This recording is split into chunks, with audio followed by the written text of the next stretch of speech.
Welcome back to Harvard. The mayor of South Bend, Indiana, Pete Buttigieg, is the youngest candidate running for the 2020 Democratic nomination. He's 37. And this weekend, he made it official, speaking to a crowd of thousands in the hometown he has led for the past 8 years as mayor. And that's why I'm here today, to tell a different story than Make America Great Again. The forces changing our country today are tectonic. Forces that help to explain what made this current presidency even possible.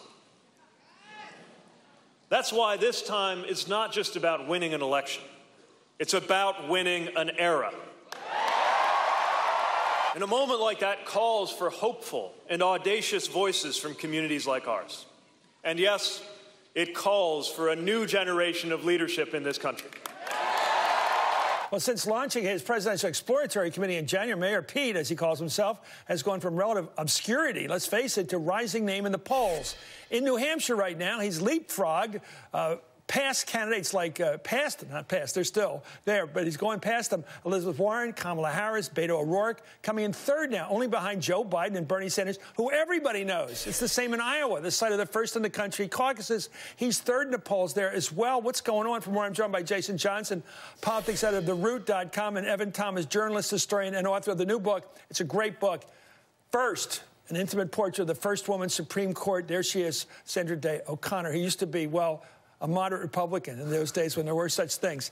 Let me go to you, Jason. It seems to me you've been predicting, maybe off the air, I hope you said this on the air, because I'm going to read it. White guy is going to be the nominee. Yeah, the white guy is going to be the Democratic nominee. After all the year of the woman and ethnic opportunity and minority opportunity. Doesn't matter. Doesn't matter. It's going to be a white guy. It's because the Democratic voters are afraid. They're not going to do something risky. They're going to pick somebody who's white, who fits the mold, who they think they can sell to their conservative brother-in-law in Minnesota, right? That's why somebody like Buttigieg. Where did you get the data for this to prove that it's a good thesis? Historically, if you look at it, when you have primary voters and they're trying to get rid of an unpopular incumbent, they tend to go for the safer candidate. They don't go for Howard Dean. They go for John Kerry. I know times have changed, Evan, and you're younger than me, but I must say, times have changed so much that a gay mayor, married guy from a small town in South Bend, known only for football, really, at Notre Dame, is somehow zooming to the top because he's the safe bet, according to you, the safe bet.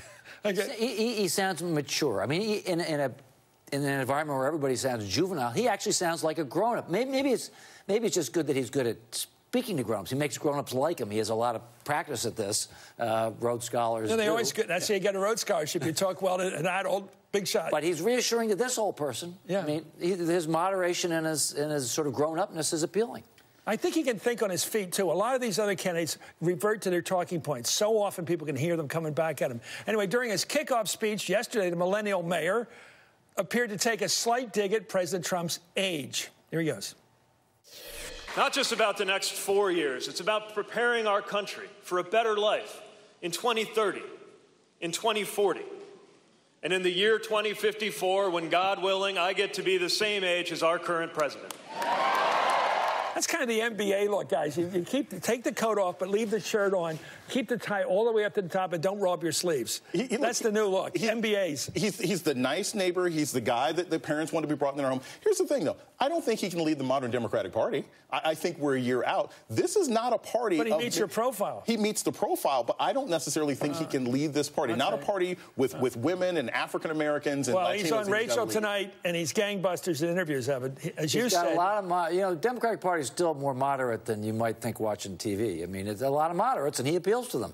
You're talking the apostle of that. I believe the voters out there are not very left. Half the party is left right now in a progressive mood. But the other half is like, I don't know. Let's talk about Bernie. Bernie, everybody thought was a little bit yesterday. Right. And yet he's holding on strong. Look at him. He's out there. He's got the juice.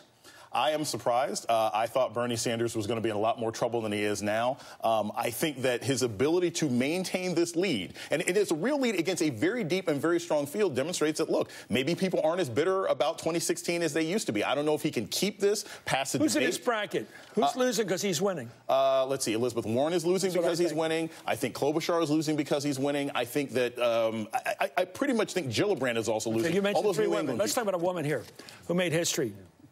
She made history because she was smart about a couple of things. She stood up for herself, yes, but she didn't pick stupid fights. On the Supreme Court, she outsmarted Nino Scalia. He's kind of flashier and sort of more intellectual and all that. She had more power. She had way more power preserving abortion rights and affirmative action. She outfoxed Scalia. Was she a politician as well as a justice? Or was that her personal views? Absolutely. No, she was a politician in a small P sense. She had to get 5 on the Supreme Court 330 times. In 25 years, she's the decisive vote. That's a lot of power. Who's got that job now? Is it Roberts now? Has anybody got that job? Maybe. Kagan is a decider. I mean, I think she's sort of in that mold. She could be. Or Roberts. Or we have to see. Okay. Roberts. Everybody I know likes Sandra Day O'Connor, and I'm so glad you wrote that. Here's the question.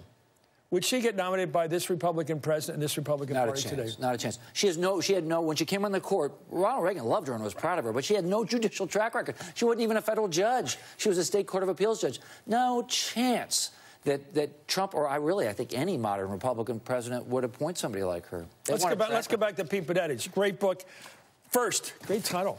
Thank you. Let me ask you about this Buttigieg. When he goes after people in their 70s, was he taken really on, was it really kind of a little shot at Biden? Well, it's Biden. It's that whole generation. Look, he's the millennial guy. He wants to. He's half as old. Yeah, exactly. He's half as old. He wants to capture that youth vote. Again, I don't know if that's going to be enough, but right now it makes him the most engaging person, and he's the newest. Okay, he's even newer than better. Are they picking a nominee to beat Trump, or just by somebody they like? The great thing about Trump is that he's changed all the rules, so there are no rules anymore. So anything can happen. A small-town mayor, basically, with a nice smile and a nice manner, actually has a chance. This would have been unthinkable 10 years ago. I think we've come a long way on orientation and gay rights and acceptance and even celebration in many ways. Yeah.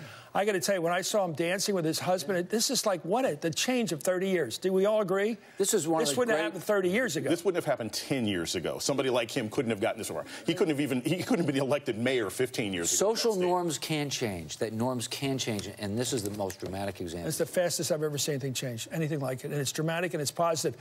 Thank you, Jason.